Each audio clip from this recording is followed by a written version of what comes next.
Hello everybody, welcome to Space Engine.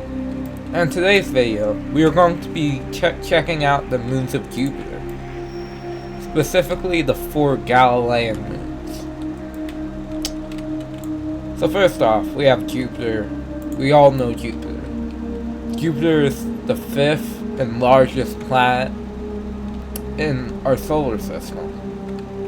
It's around 6 AU away from the Sun, in between 5 and 6 AU, which means it's about 5.2 times as far away from the Sun as Earth. And it takes 11 years to orbit the Sun a single time.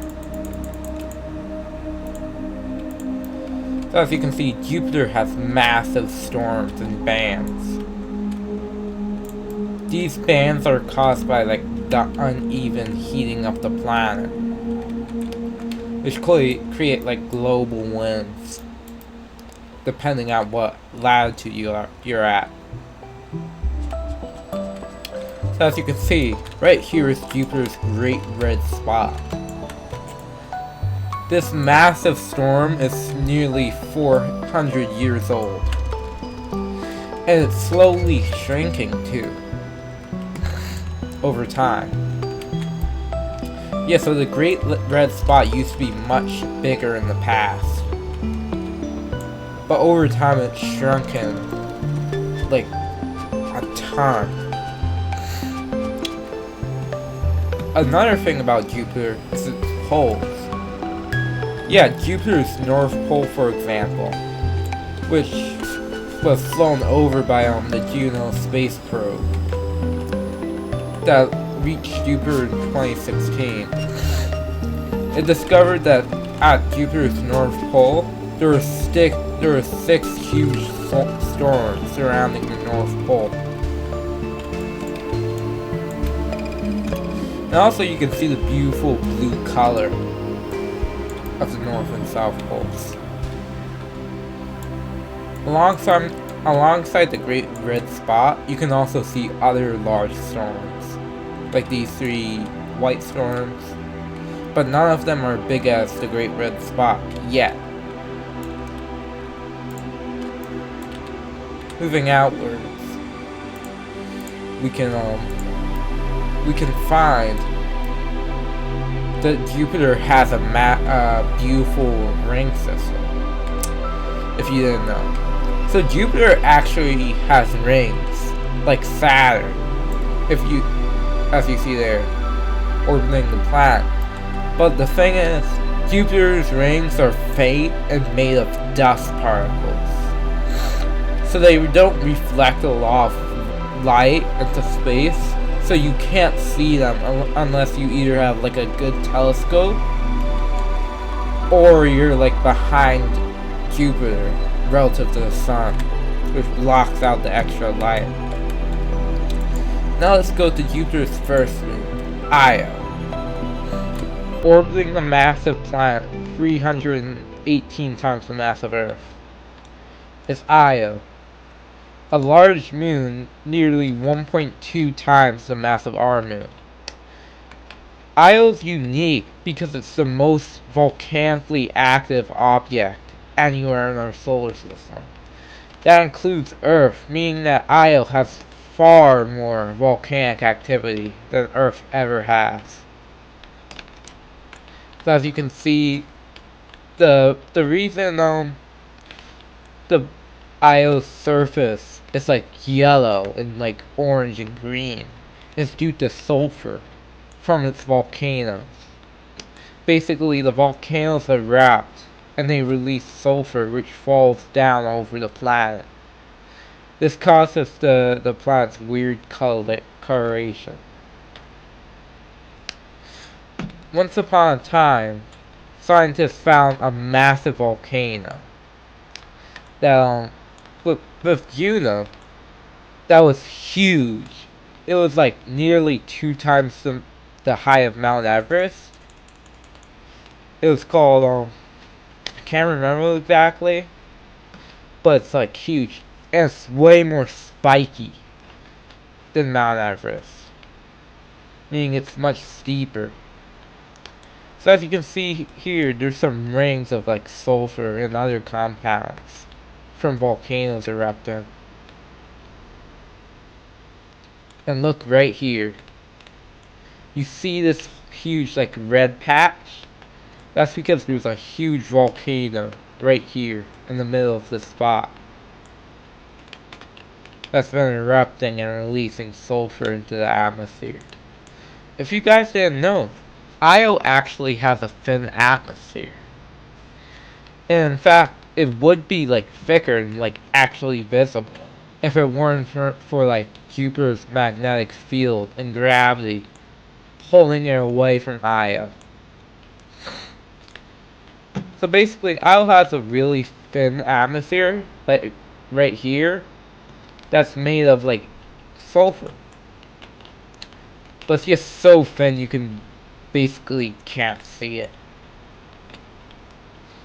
The reason that Io is so volcanically active comes down to its proximity to Jupiter. Due to it being so close to Jupiter, it's like being pulled on by its huge gravitational force. This like tidal force causes the planet to stress, heating up the planet's core until it's molten. Another interesting fact about Io is that like it's one of the only rocky bodies found beyond like the asteroid belt, meaning it's mostly made of rock, unlike Jupiter's other moons, and doesn't have much ice at all. The next moon of Jupiter is Europa. Europa was discovered in 1610 and slightly smaller than our moon, coming in at about 65% the mass of the moon. It takes 3.5 days to orbit Jupiter, and also it's mostly made of ice, at least on its surface. So as you can see, there's like huge like cracks in the ice and stuff like going across the surface of Europa. And also, as you may notice, there's very few craters on Europa. Like there's barely any. But why is this? Other celestial bodies and moons in our solar system have tons of craters. And Europa doesn't even have like a thick atmosphere to protect it from meteorite strikes. Well, this is because Europa's surface completely refreshes itself every like couple like dozen million years. I think it's like 40 million years or something. So basically, the planet's entire icy crust goes down below and gets recycled. It's kind of similar to like tectonics on Earth, but instead of like rock, it's ice. And basically, like over time, huge sections of the crust get like refreshed from underneath. And you may be wondering, what's underneath? Well, scientists think there's a huge subsurface ocean of water underneath the icy shell of Europa. This is due to the tidal forces of Jupiter again, melting like the interior of Europa's ice sheet. It's not quite enough to make a liquid like surface ocean, but below the ice, roughly like over 10 kilometers deep, there's a huge subsurface ocean, which some scientists think could harbor life due to like hydrothermal vents underneath the subsurface ocean, which could supply like life forms with energy from the chemical reactions underneath the sea.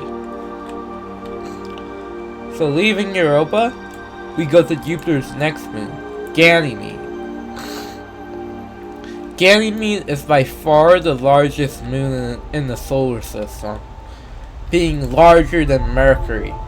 Ganymede is 5,262 kilometers in diameter, while Mercury is only 4,880 kilometers.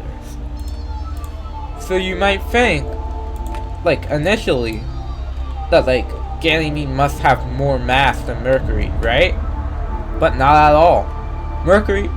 Ganymede's only 2 times the mass of the moon, while Mercury is way more massive. This is because of, like, Ganymede's composition. Ganymede has a large amount of ice, just like Europa,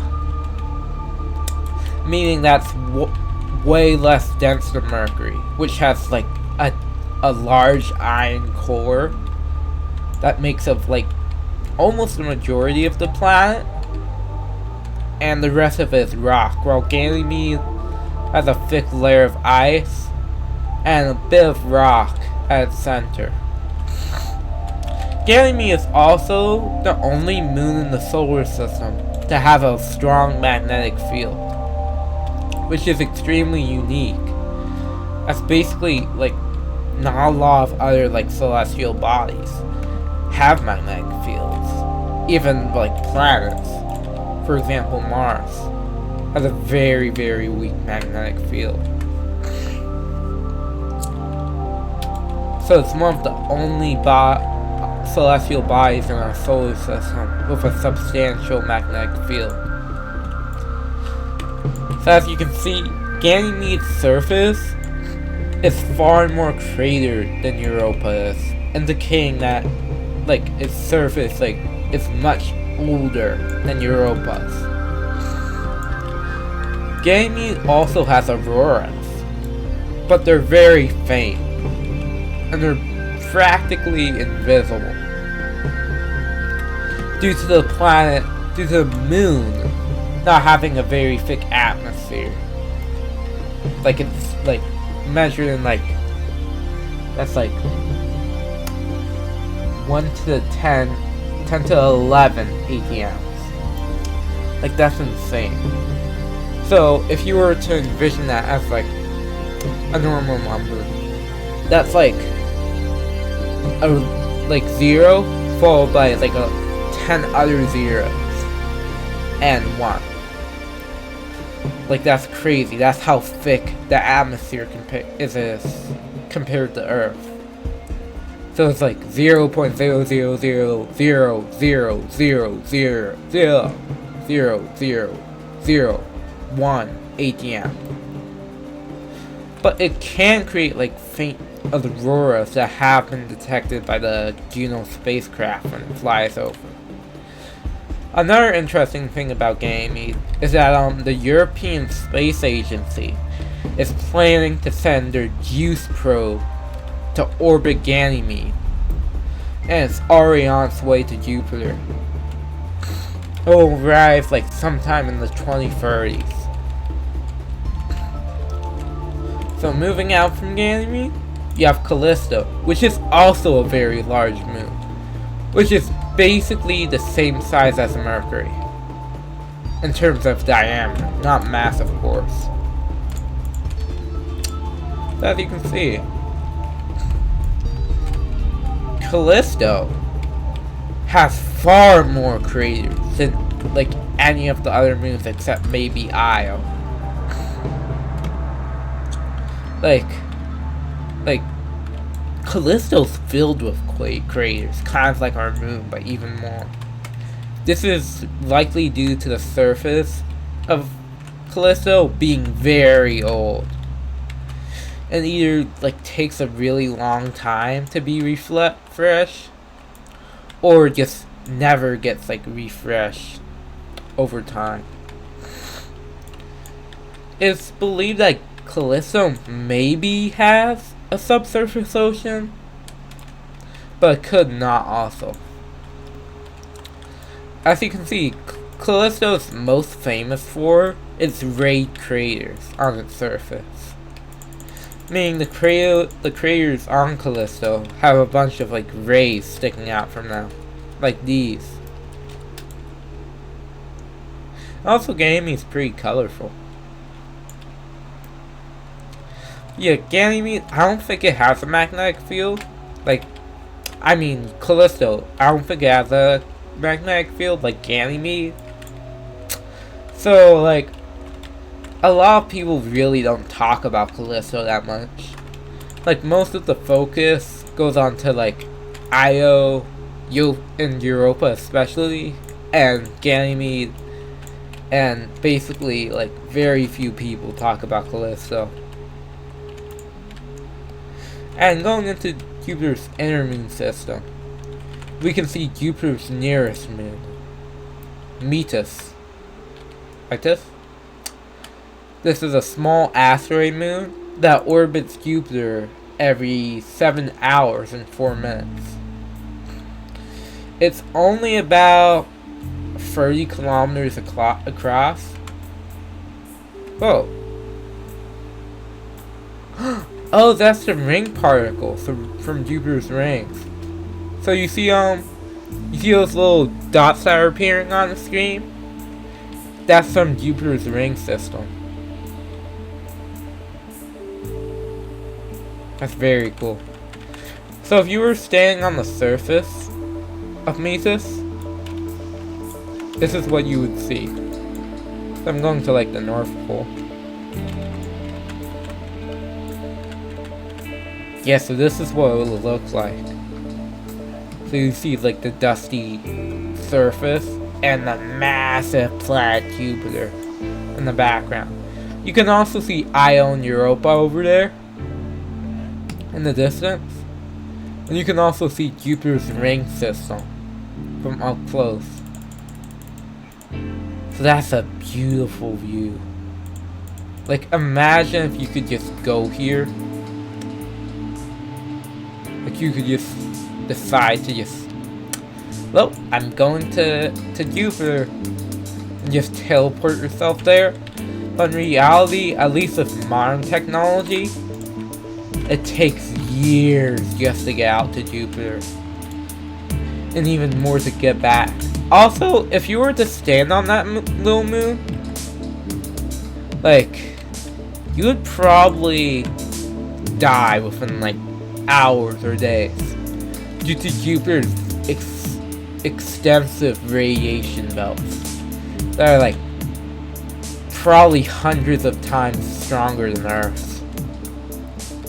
Also, I just wanted to talk about the composition of Jupiter a bit more. Jupiter is mostly made of helium and hydrogen. As you can see, it takes like about 9 hours and 55 minutes for Jupiter to rotate once. So going down to Jupiter's atmosphere, you would probably be crushed at some point. So if anybody's wondering how we track like sea level or like ground level on gas giants, well, that's a really cool shot. But anyways, the way we track like a ground level for Jupiter is looking at the point where the atmospheric pressure reaches 1 atm, or the same atmospheric pressure as on the surface of Earth at sea level. So for example, the Galileo space probe deployed like a space probe, like an atmospheric probe into Jupiter. It came down into Jupiter, like here or somewhere, and went down through the atmosphere, survived like over like 100 gravitational like forces of Earth, and it went I think nearly over like 100 kilometers deep into Jupiter's atmosphere before shutting off and melting. Yeah, it also gets very hot at the core of Jupiter, like to the point where it will melt like metal. Like it's like at the core of Jupiter is super hot. But scientists theorize that Jupiter could have a solid core, or the core could be like more of a mix of like metallic, like hydrogen and stuff, and rock and metal. So it's more like blotchy and a fuzzy core. So as you can see, this is the Jupiter system. Yet Jupiter also has an extensive number of moons. As you can see, like, there's tons of these little moons that orbits pretty far away from Jupiter. As you can see, this is because of Jupiter's gravitational pull being extremely strong compared to something like Earth. Meaning that its heliosphere, which is like the radius to where like an object can stably orbit Jupiter, is extremely large. So Jupiter kind of has its own asteroid belt filled with tiny moons. We're going to this moon of Jupiter. So as you can see, Jupiter's right over there. That little like ball in the distance. You see where I'm pointing?